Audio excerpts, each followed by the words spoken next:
Innal hamdalillah nahmaduhu wa nasta'inuhu wa nastaghfiruh wa na'udzu billahi min syururi anfusina wa min sayyiati a'malina may yahdihillahu fala mudhillalah wa may yudhlilhu fala hadiyalah.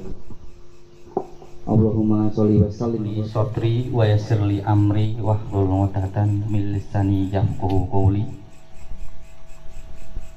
Dumateng para sesepuh dalah pinisepuh yang kasepuhan ingkang jatuh kinabekten panjenenganipun para wiku wegik wasis olah kredaning panembah tumanduk purbaning kawasa rinakit panca agami ing Niswantara Lukmi ingkang minulya ing Bruti. Miligipun dumateng Bapak Kyai Muhammad Irfan saha Bapak Abdul Rasid. Para pangembating praja satriyaning nagari minangka pandang-pandhaning kawula dasih ingkang satehu mahambet berbudi dharma. Dumateng panjenenganipun keluarga panjenengan Dukita Ibu Siti Rohimah sagotragung Gurawangsa ingkang kula hormati.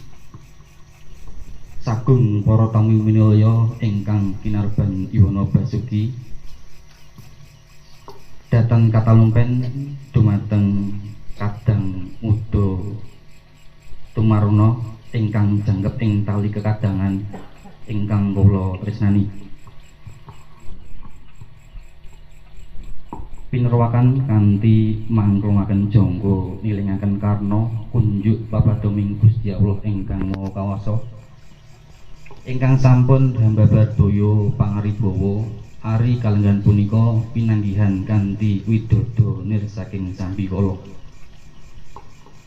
Raos syukur kula dherekaken kanthi waosan warsilah tahmid sepisan sumangga alhamdulillahirabbil alamin. Sholawat salam ugi kita aturaken dumateng junjungan Nabi Agung Muhammad sallallahu alaihi wasallam ingkang kula lan panjenengan sedaya antu-antu syafaatipun binjang wonten ing yaumul kiamah. Amin.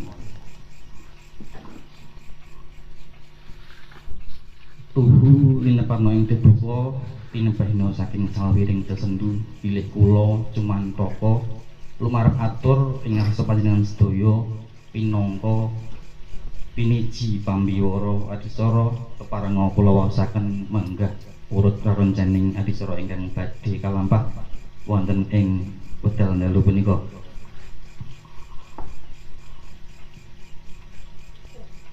Wabilih adicara ingkang sepindah ninggih pambuka adicara ingkang kaping kalih atur pambagya keluarga panjenengan Dukita. Adicara ingkang nomor 3 waosan kalimah thayyibah lan adicara ingkang kaping sekawan ninggih tausiah lan ugi panutup. Makatan menggah urut rerencaning adicara ingkang badhe kalampah ing wekdal dalu punika lan mbok bilih wekdal sampun sauntawis dalu monggo kula lan panjenengan sedaya bikak adicara ing wekdal dalu punika kanthi waosan basmalah sepindah kula dherekaken sumangga. Bismillahirrahmanirrahim. Matur nuwun mugi-mugi kanthi waosan basmalah punika adosaken rancak gancaning adicara. Denggep adicara ingkang kaping kalih nuninjih atur pambagya keluarga panjenengan Dukita dumateng Bapak Sarjuni wekdal saha panginan kula aturaken.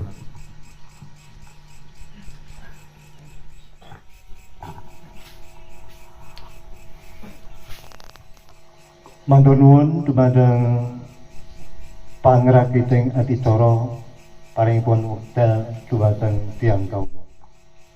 Saderengipun kawula ngaturaken Assalamualaikum warahmatullahi wabarakatuh.